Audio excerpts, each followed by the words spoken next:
Welcome to an adventure with Quasi Experimental Designs, featuring Dora! Let's get started!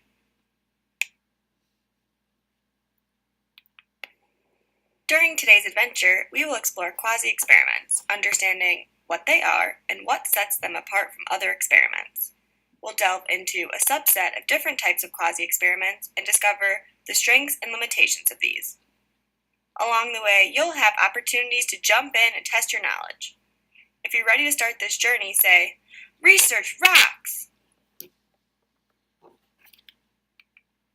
Quasi. Good question. You can think of quasi like almost, close, but not quite really. Like a Dora poser?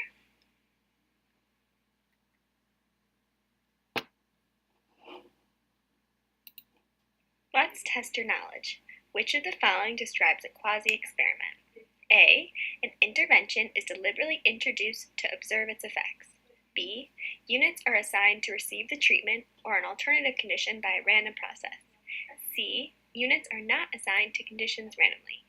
D. Contrast naturally occurring event with a comparison condition. Or E.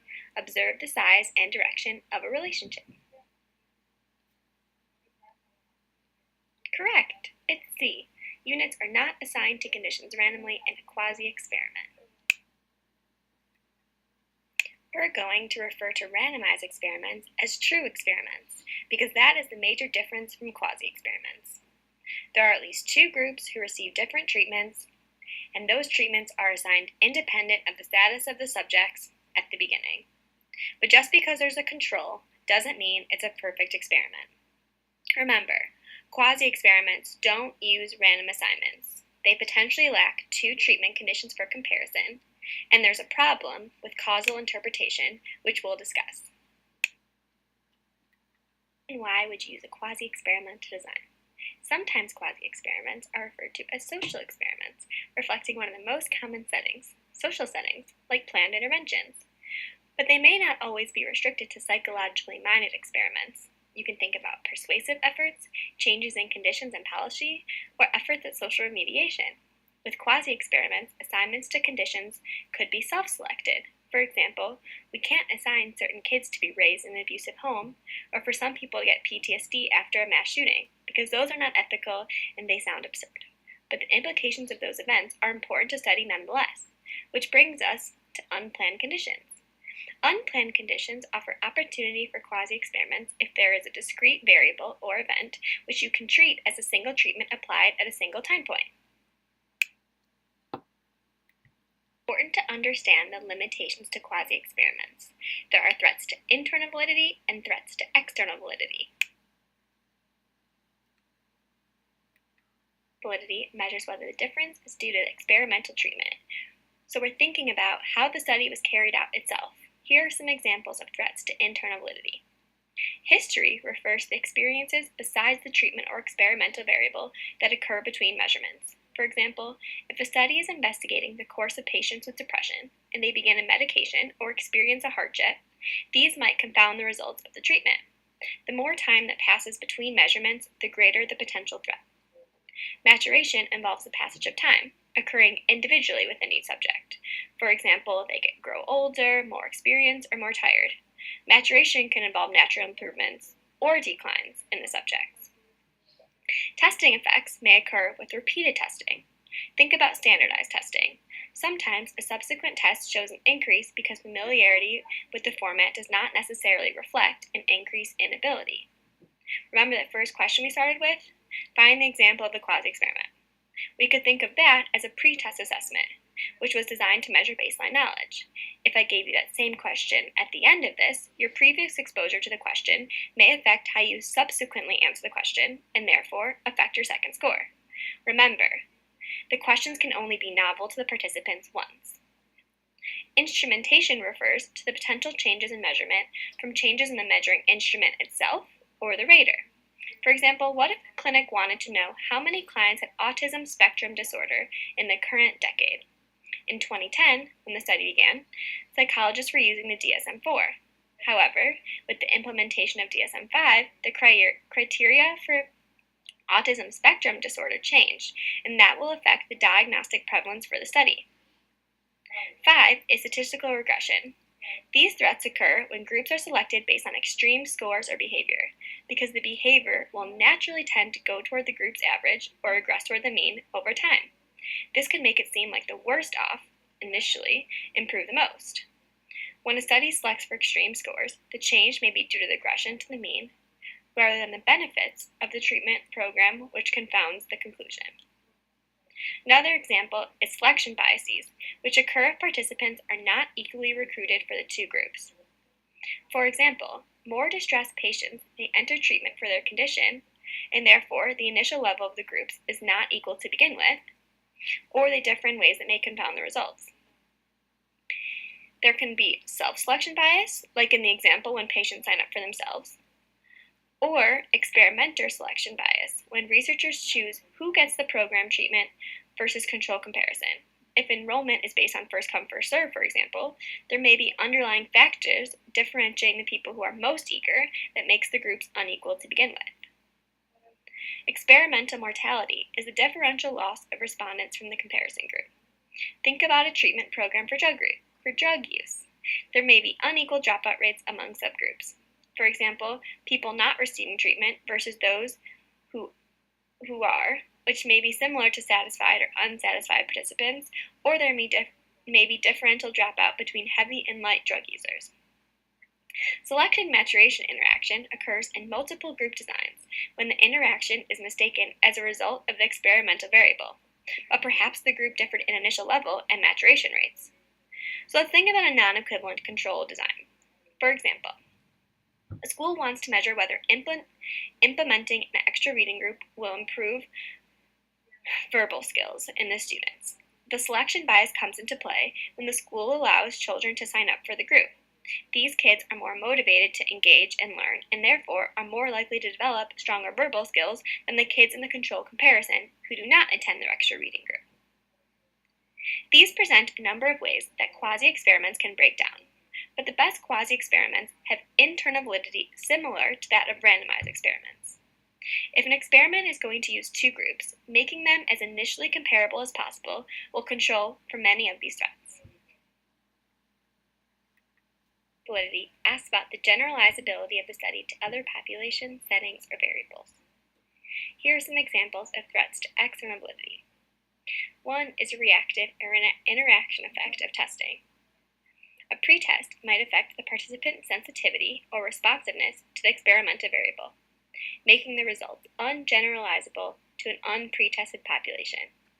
For example, in a physical activity experiment, the pretest questions clue the participant to respond with more motivation or energy to the experimental variable than if there were no pretest. An interaction effect can occur between selection bias and experimental variable as well.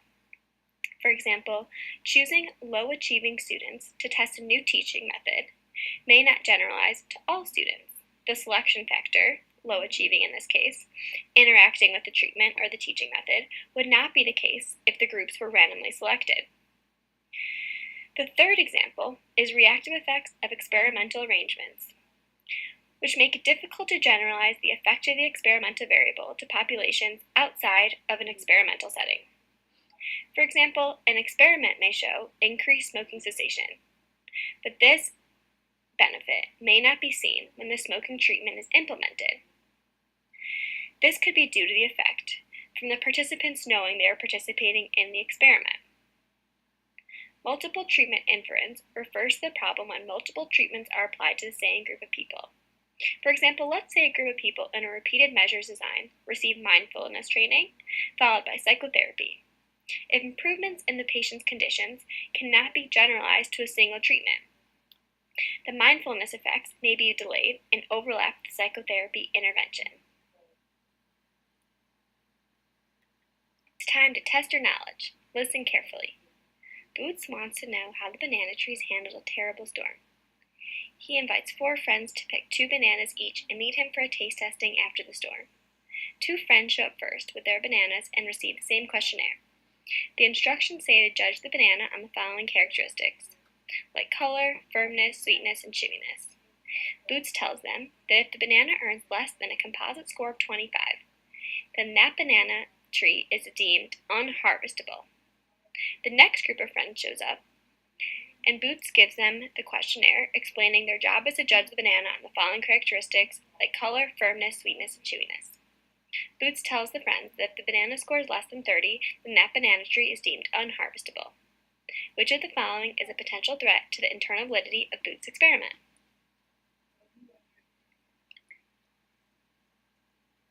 If you said instrumentation, that's correct. Boots recruits 4 friends or investigators. Although they use the same measure, each friend may rate the banana differently, and Boots changed the scoring. The measure first set the criteria at 25, and then raised it to 30 during the same experiment.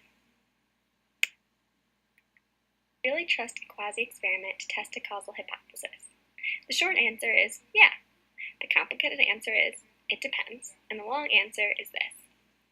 No, we cannot control the selection of individuals for each condition. It's not randomized or looking at selection bias potentially, but there are still plenty of design elements that we have control over. For example, researchers can control the measure, like the type and the timeline. They have control over the treatment schedule and the comparison groups to compare the treatment condition with. The nitty-gritty of any experiment is the causal hypothesis, which means whether the independent variable, like a treatment, is the cause of the observed changes or difference. When we control the threats to internal validity while conducting a quasi-experiment, we increase the causal evidence. Randomized experiments allow us to infer that the differences are due to the experimental treatment because all else is supposed to be equal. However, quasi-experiments don't offer the same luxury. There is an extra step required from researchers, identifying and ruling out alternative explanations. The researcher has to explicitly state plausible explanations for the observed difference, and then logically assess whether that explanation may be at play. They can use design, measurement, or reason. This lack of alternative explanation condition is a very important step for validity of quasi-experiments. It's what allows quasi-experiments to be classified along with randomized experiments as falsificationist, which is one of the tenets for inclusion in scientific journals. Shadish, Cook, and Campbell concede a strong warning and make an appeal to researchers. All quasi-experiments are not equal. Going back to the previous question, can we trust a quasi-experiment to test a causal hypothesis? The authors note that the umbrella term itself is not to be trusted.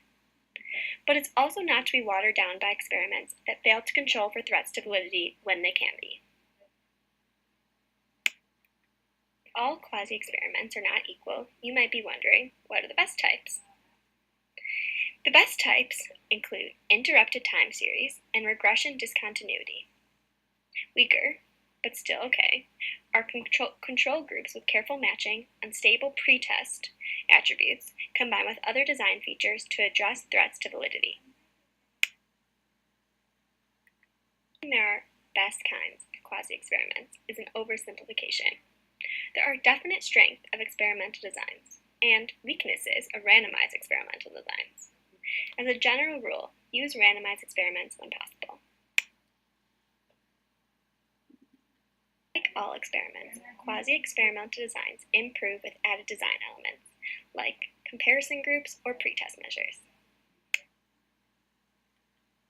What are the different types of quasi-experiments? On our quasi-experimental adventure today, we are going to learn about several different types of designs. For each design, we will describe it, provide an example, and discuss some of the threats to internal validity. Hey Backpack, are you ready to learn about quasi-experiments? Me too. Let's go! Let's start by looking at the single group pretest post-test design. In this kind of quasi-experiment, we only have one group of participants, so there's no control group. We administer a measure at time point 1, the pretest, then offer the treatment or manipulation, followed by the same measure at post-test. For the rest of the video, we're going to use O's to represent every time that a measure is administered, and an X for when there's a treatment. Now let's go through an example. Let's say that our research question is, does a 2-day mindfulness-based workshop decrease levels of depression? For the design, we have a sample of 50 females with depression. To measure the severity of their symptoms, we use the Beck Depression Inventory when they are screened for inclusion in the study. 1 month after being screened, all 50 participants complete a 2-day workshop on mindfulness. We follow up with them again 1 month after completing the workshop and assess if there has been a change in their scores on the back depression inventory.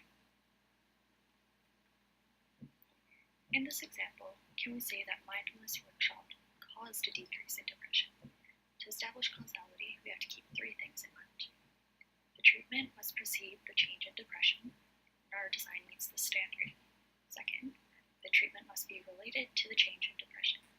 Based on previous research looking at mindfulness, we would expect that mindfulness interventions could contribute to a decrease in depression. Finally, have we ruled out all alternative explanations? No. In this case, this is where the single group pre-test, post-test design falls short. There are at least 3 threats to the internal validity here that prevent us from being able to infer causality. First, we have the maturation effect. This refers to the possibility of the behavior changing over time, without any intervention needed. In our example, it is possible that throughout the 2-month time frame, the participant's depression would naturally have become less severe, and we would have found similar effects if the mindfulness intervention was not given. A second threat is the possibility of a history effect, where some external variable contributes to a change in behavior. Let's say that all the participants were offered face-to-face CBT by a service provider after screening positive for depression in this study. If all of the participants engaged in CBT, as well as the mindfulness intervention, then the effects of the 2-day workshop may have been confounded by any benefits gained from CBT. Finally, there is the testing effect, which refers to improvements in memory or scores merely from being tested on the information, regardless of whether or not feedback is given. It is unlikely that the testing effect is a threat in this example, as the Beck Depression Inventory is not performance-based. Next, we have the non-equivalent groups design. Groups are formed in a way that does not allow the researcher to randomly assign them to one group or to the other. In non-equivalent groups designs, the main threat to internal validity is an assignment bias. This occurs when the process used to assign participants to different groups results in groups that are significantly different from each other. We cannot infer causation from a non-equivalent groups design because we cannot be certain that the groups were the same at pre-treatment. 3 common examples of non-equivalent groups designs include the pre-test, post-test non-equivalent groups design, the differential research design, and the post-test only design. We will focus just on the first one, as it makes an attempt to control for the assignment bias. The other 2 are considered non-experimental because they don't try to minimize this bias. A pre-test, post-test, non-equivalent groups design looks like this. In the top row here in red, we have the experimental treatment group. In the line in green, we have the non-equivalent control group. As you can see, the only difference between the 2 is that the one in red receives a treatment and the one in green does not. Let's go through an example of what this might look like. We want to look at whether or not an alcohol awareness program can contribute to a decrease in binge drinking behaviors in undergraduate students. In this example, students from the U of R will be the treatment group, and students from the University of Saskatchewan will be the non-equivalent control group. We will survey 500 undergraduate students from each of the 2 universities and ask them about whether or not they engaged in binge drinking over the past month. Students from the University of Regina will then take part in a mandatory alcohol awareness program that meets once a week for 4 weeks. Those from the University of Saskatchewan will not partake in the program. 1 month after the completion of the alcohol awareness program, we will survey the students from both universities again to assess their rates of binge drinking. We hypothesize that students from the University of Regina will have lower rates of binge drinking at time point 2 compared to those from the University of Saskatchewan. So what's the benefit of including a pretest measure? Including a pretest measure is crucial for this design because it allows researchers to assess the groups before the intervention takes place. If we find that rates of binge eating or binge drinking were similar in the 2 groups at the first time point, then we can assume that the control group closely resembles the treatment group on our target variable. This helps to control for the assignment bias. However, we're only controlling for a single variable here, in shrinking at pre-treatment. It is possible that the two groups differ on other factors that might contribute to their outcomes at post-treatment, such as levels of stress, influence of peers, number of courses, or use of coping skills. Now, the third type of design we're going to look at is the time series design. Participants in an interrupted time series design are measured multiple times before receiving a treatment. An interrupted time series design differs from a non-equivalent groups design because there is only one group in the study. All of these participants receive the treatment. This type of design is good when you can't have a control group for practical or for ethical reasons. Behind me, I have an example of what an interrupted time series design might look like. What would be the benefit of having multiple pre-treatment as well as multiple post-treatment measures? Let's say we wanted to see a treatment X has an effect on the scores of O. We can compare the scores at time points 1 and time points 2, and then the scores at times 4 and times 5 to see if there was a difference between the two. It is very possible that scores would decrease between the time points 1 and 2. We have seen similar instances of this in research on clients receiving transdiagnostic internet-delivered cognitive behavior therapy, or ICBT. Clients complete questionnaires as part of their screening and then again at week 1 before they receive any treatment. Often, there is a decline in symptoms of anxiety and depression between screening and week 1. This might seem strange, but their scores would decrease without any treatment. However, it is possible that the client's expectation alone of receiving treatment in the coming weeks led to a decrease in symptoms because they became hopeful about receiving help. Another possible explanation is regression to the mean, where extreme scores tend to normalize towards the average, multiple tests. Let's go through a full example now. We're interested in the experience of shame in females who have been sexually assaulted. We recruit 50 female participants between the ages of 18 and 30 who have had an unwanted sexual experience in the past year. Participants fill out self-report questionnaires about their level of shame at time point 1 month later at time point 2, and time point 3 and time point 4. They are then offered a group-delivered form of acceptance and commitment therapy, or ACT. ACT uses 6 core principles to enhance psychological flexibility. These include cognitive diffusion, acceptance of thoughts, contact with the present moment, the observing self, uncovering values, and finally, taking committed action related to those values. They attend 3 2-hour-long sessions over the span of 2 weeks, followed by 4 post-intervention measures of shame at 1, 2, 3, and 4 months after receiving group therapy. When analyzing our results, we see a statistically significant decrease in shame between time point 1 and time point 8. This seems to suggest that the group therapy was effective in decreasing shame.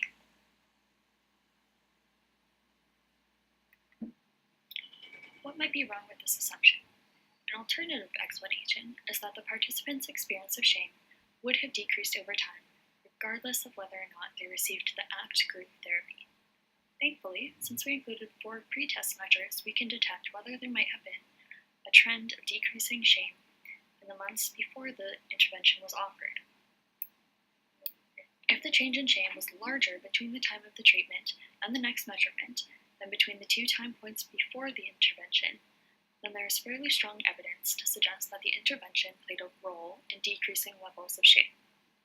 Here we should consider 2 threats to internal validity: maturation effects and regression. For example, the participants may have changed over time due to new relationships or extra emotional support for their trauma. Regression poses a threat to internal validity in the sample because participants likely score on the extreme end of shame at the first assessment. The statistical principle of regression to the mean suggests that extreme scores will naturally move towards the mean with time. So far, we have reviewed single-group pre-test, post-test designs, non-equivalent control group designs, and interrupted time series. Another type of quasi-experiment is the regression discontinuity design. This design is arguably the most sophisticated of the 4 types of quasi-experiments we have discussed. The statistical assumptions behind a regression discontinuity design are quite complex, and for the purpose of this discussion, they will not be discussed. However, one of the key features of the design is the assignment of a threshold or a cutoff score that separates the groups into two groups at pretest. The intervention is then assigned to either everyone above the cutoff or everyone below the cutoff. This design was first applied by Thistlethwaite and Campbell in 1960 to examine the effects of receiving scholarships on future academic success. Let's say that all high school students who score above 90% on their diplomas receive a $2,000 entrance scholarship for university at a public award ceremony. This is our strict threshold or cutoff value. Anyone who scores above 90% gets the scholarship, and anyone who scores 89% or lower does not get it. These two groups form naturally based on the student's academic abilities and cannot be randomly assigned. Later on in the year, the students complete their SATs. We would expect that students who scored high previously, such as those in the 90+ group, would continue to score high on subsequent tests. But what about the individuals who fell close to the cutoff? Someone who had an average of 89% probably wouldn't differ that much in academic abilities from someone who had an average of 91%. If we compare the SAT scores of a student who had 91% and received an award with SAT scores of a student who had 89% but did not receive an award, then we can see that the relative treatment effect of receiving the scholarship on future academic scores. I want to spend a few minutes talking about longitudinal designs and cross-sectional designs as well. Longitudinal designs are often used in developmental psychology, and they follow the same group of individuals or cohort. Here, the quasi-experimental variable is time. The same group of participants receives repeated measures across time, with no intervention given. For example, we could track psychology graduate students' happiness across the 2 years of their master's, administering measures every 3 months. In longitudinal designs, there are more threats to external validity or the generalizability of the findings into their populations. One cohort might have different stressors or history effects than subsequent cohorts. While there is no treatment per se, these history effects may confound the level of happiness seen across time.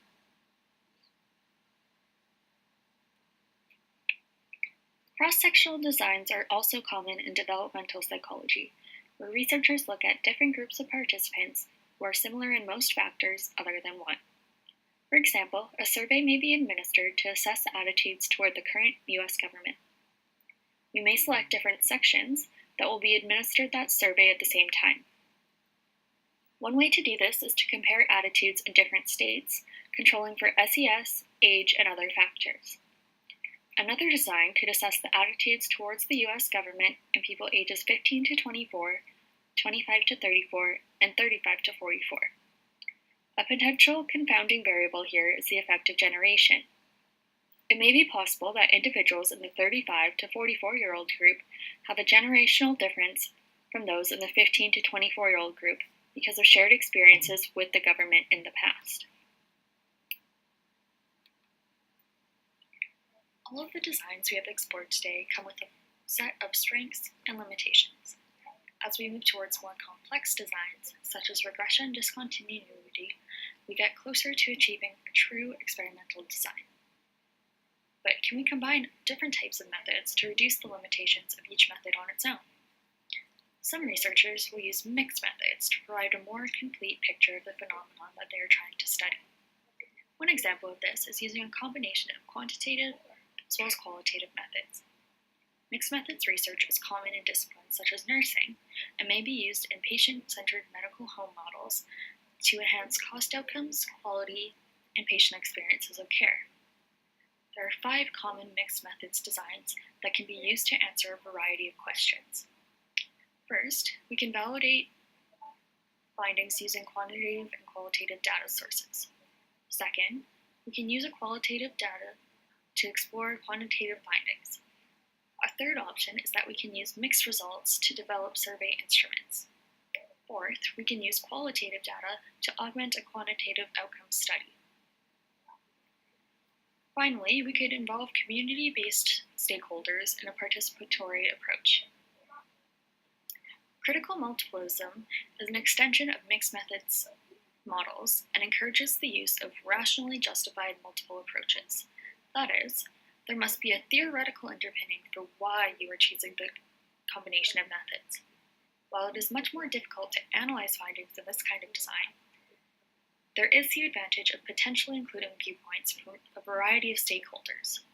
Critical multiplism allows for greater methodological flexibility and provides a more complete story of the data than using a single method on its own.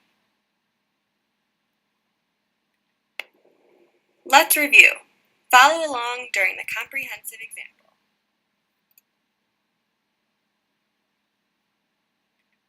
Childhood traumatic grief affects children who cannot properly due to trauma symptoms. Cohen and colleagues understood children need to fully process their loss, which involves fully experiencing the pain and memories with their loved ones. Childhood traumatic grief prevents this necessary processing because even happy memories can serve as triggers for trauma symptoms like painful flashbacks. Therefore, there are two important aspects, trauma and grief. Cohen and colleagues wanted to investigate how exactly does this established protocol of CBT for childhood traumatic grief help kids. They wanted to explore beyond does it help, to discover what aspects of the treatment target which constructs. The 16-session protocol was systematically designed in parts, including trauma-focused interventions, which they hypothesized would target PTSD and therefore childhood traumatic grief, followed by modules for loss and positive memories, which they hypothesized would continue to target childhood traumatic grief even more. To not only measure the treatment outcome in comparison to before participation in the 16-week protocol, they also wanted to measure progress after each phase of treatment to analyze changes to gauge the effectiveness of specific parts. Let's check in. Can this be a randomized experiment? No. The children are self-selected based on experiencing the traumatic, typically unexpected loss of a loved one. Is it controlled? No. It is uncontrolled, as the study lacks a control group in which children experiencing loss do not receive the CBT protocol. The most appropriate experimental design is an interrupted time series design. Before we proceed, we have to consider which of the threats to internal validity are controlled or uncontrolled here. By taking repeated measurements, we can control for testing effects. If the differences in PTSD or childhood traumatic grief scores, for example, before and after a specific part of the intervention are greater than the difference in scores between other subsequent measures, we can conclude proper control for testing. This also controls for history. The interrupted time series controls for regression. By definition, children score on the extreme end of grief to be included in the study. If you remember, the statistical principle of regression to the mean suggests that extreme scores will naturally move towards the mean with time. By having repeated measures, we can see where the change is taking place. As we previously went over, there is no control group. The bad news is we can't control for maturation or the passage of time, or ensure that the changes are due to the experimental variable if we do not have a comparison group not receiving the treatment. The good news is the lack of comparison group means the other internal validity threats don't apply here. It's shaping up like we'll be able to continue with this experimental design. But what will we be able to conclude? The authors could report an effect, but not causation, without a randomized controlled trial. So that's exactly what they did next. Using this pilot study, the authors were able to build support for a randomized controlled trial to further study the effects of the CPT-CTG intervention for childhood traumatic grief in a younger sample.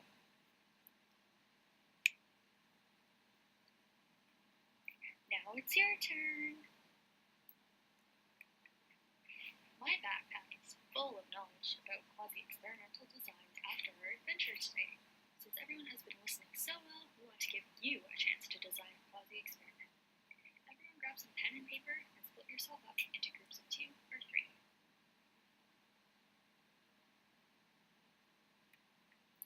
Here are a few questions for you to consider when designing your quasi-experiment. I have to go feed Boots, my monkey, because he couldn't join us on our adventure today. I'll be back in 3 minutes with some more instructions for you.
Thanks for waiting for me. Now that you've had a chance to plan your quasi-experiment, what are some of the threats to its internal validity? I have a list of some of the possibilities for you to consider here. If you have time, I hope you guys will share your ideas with the rest of your friends in the class.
You're on your way to successfully designing your own quasi-experimental studies.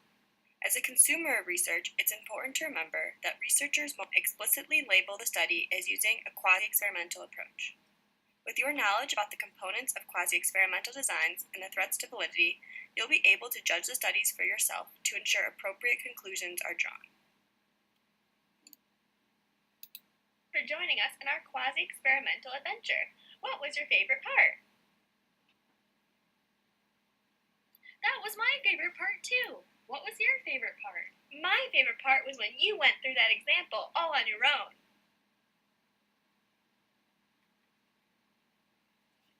My favorite part is when you discussed internal validity issues. Thanks for joining us. See you next time.